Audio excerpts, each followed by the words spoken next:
Now is Congressman Jim Himes, Democrat of Connecticut and the ranking member of the House Intelligence Committee. Congressman, do you think America's on the brink of a constitutional crisis here? At great long last, Anderson, I do. You know, we've been, as you pointed out, throwing that term around pretty sloppily in the last 2 months or so. But the definition of a constitutional crisis, of course, is when you have no way to resolve two branches of government warring with each other. And, you know, you see exactly what's happening here. It's a very interesting moment because this is what Donald Trump does in life, right? And you see him exploring the threshold of ignoring a court order, knowing, because he said so before and because his people know this, that is very serious business, that is a constitutional crisis. So they're throwing every mad legal theory up against the wall. They're dissembling, they're taking their time and everything. And I'll tell you, we've seen this movie 100 times before. If these courts don't stand up very quickly and say we are going to hold individuals in contempt and start doing some of the things that courts can do when they hold individuals in contempt, you can bet that next week the encroachment will be a little bit bigger, and pretty soon this administration will be entirely ignoring court orders. Also, I mean, we should point out, this judge isn't saying that those individuals should be immune from deportation, nor is he saying they should be free to roam the streets. They are obviously already in custody. The issue is the law that's being invoked to trigger the deportations. Why do you think the administration is choosing to go to the mat on this case?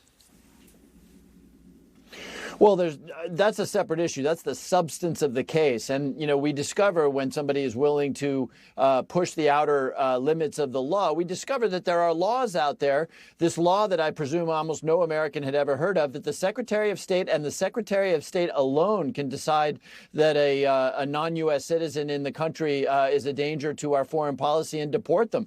You know, they are going to keep pushing these laws. In this case, of course, a law that goes back to shortly after the Revolutionary War, to get exactly what they want. But that doesn't, again, that's entirely separate from the question of whether we push back hard right now on this administration's initial penetrations into the world of defying a court order. So regardless of the substance, this judge has to say, under no circumstances can this administration violate any court order. You know, you've already seen it on social media with them denying the very idea that courts can review the actions of the president. Now is the time for the courts to push back and say, you better pay attention or we will start, you know, holding people in contempt and garnishing wages and that sort of thing.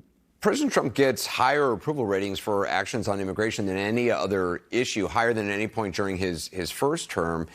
Do you think the White House feels it has more freedom to push the envelope on this particular subject? No question. I mean, otherwise, why would they be making these films, these videos, including the one that you've been running in your show today? They're obviously doing that because they. By the way, I think that was made by the El Salvadoran authorities but just reposted by them.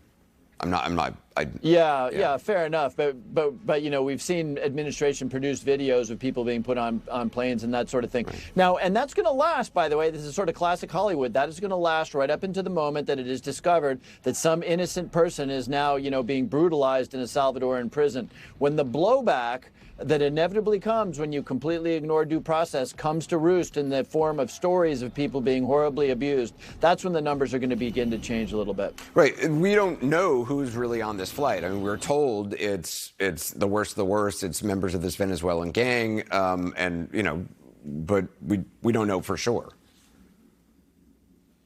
Well, you'd think that if the administration that were true, they might have actually released a list of these people and maybe folders on why they consider them the worst of the worst. But, you know, think back on anything else this administration has done, the stop-start tariffs, the lists that Elon Musk posted about Doge achievements that turned out to be wrong by, you know, billions and billions of dollars. They don't give you a lot of confidence that, in fact, everybody that was on that plane was the worst of the worst, as they are alleging. And just to go over this, just again, even if these people are the worst of the worst, if they are these worst gang members from this terrible gang from Venezuela, which have committed crimes here in the United States, what is wrong, in your opinion, with what's happened?